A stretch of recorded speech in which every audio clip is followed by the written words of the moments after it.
Hi, this is Human Programming, and today I want to show you how to unlock Syntact's performance macros. One of the Electron Syntact's most powerful performance tools is hidden away in a menu, but I want to show you how to use MIDI Loopback to bring it front and center in order to get you a selective control all feature, sound control groups for evolving sounds, effects like wow and flutter, and more. As a bonus, all of this works on the Digitone as well.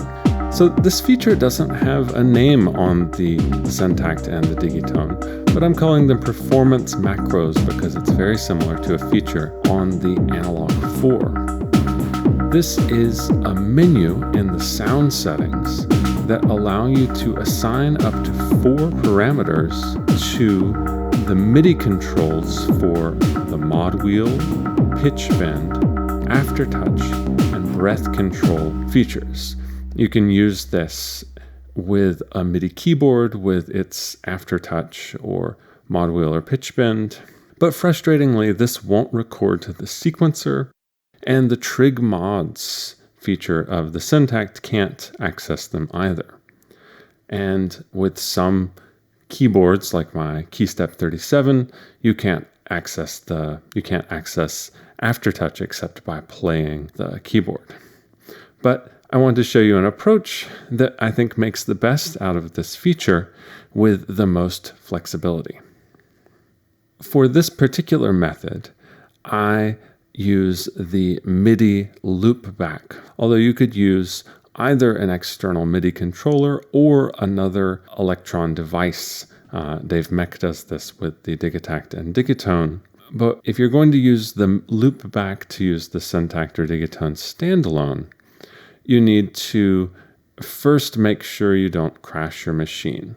This happens in 2 ways, either if it both sends and receives either transport or sync, or if it both sends and receives, so sort of overlaps with note data. I like to use channel 1 for my MIDI loopback channel, so in the MIDI channels menu, I turn it to off.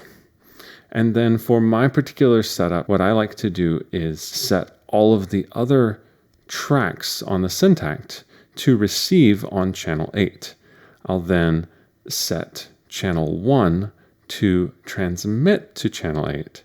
And now we've got 4 different controls that can be assigned by groups to tracks through the sound setup menu.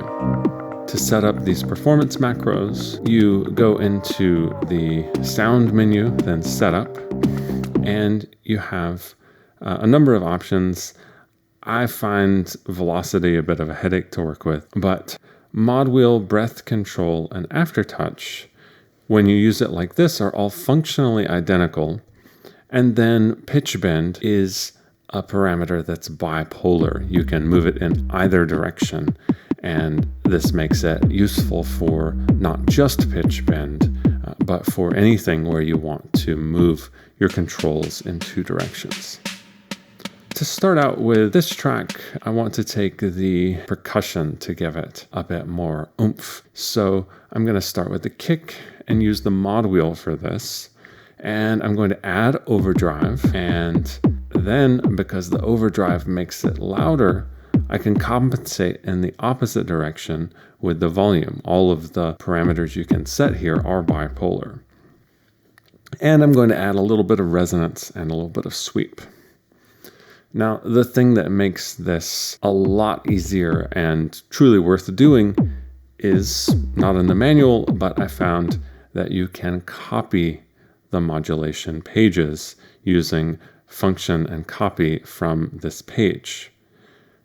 That means you can then go to other tracks that you want to use and do something similar with.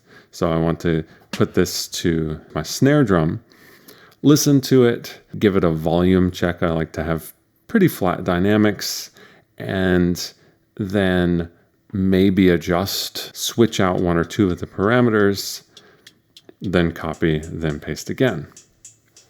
So for the demo track I started with, I added also for the melodic tracks a breath control where I added a bit of attack, a bit of reverb, and filtering a little bit and synth setting. And this ultimately just kind of changes the melodic tones between the two poles of the breath control. I've got one sound that sort of morphs into a sitar-like sound. I've got another sound that turns into a bit more of a pluck. The pitch bend I decided to send to decay and to mostly percussion, but also that pluck sound.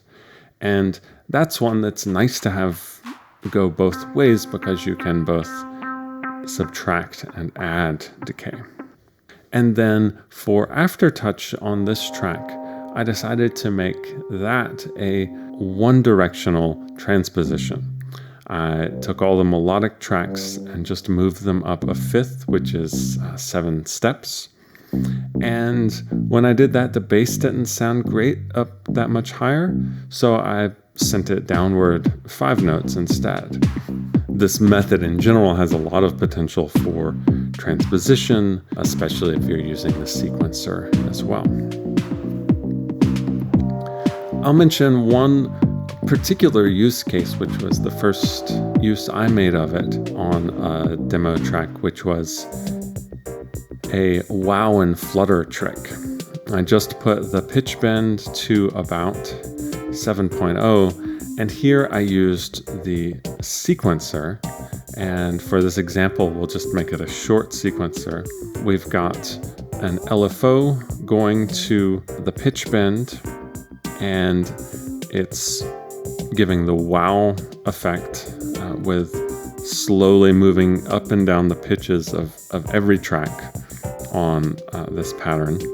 And then I've got a few trigs that put in random flutters that have an exponential LFO to the pitch. And this works simply as a layer on top of everything else that is going on with the track. I wanted to mention a couple of methods for performing with this. The first is probably pretty obviously, you can leave this track active while you're performing and turn these while you're playing. You can move to do effect scenes or mutes pretty easily. That's why I like to leave it on track 1 because they're all close together on the keyboard here. The method that I'd hope would work is the way that I like to use the effects track, which is to program in trigless trigs and turn off the sequencer and then have those be set to LFOs that could, say, sweep one of these parameters on cue. Unfortunately, I haven't found a way to make this work without the MIDI track interrupting playback, and that's a bummer. If you find a way to make that work, I'd love to hear about it.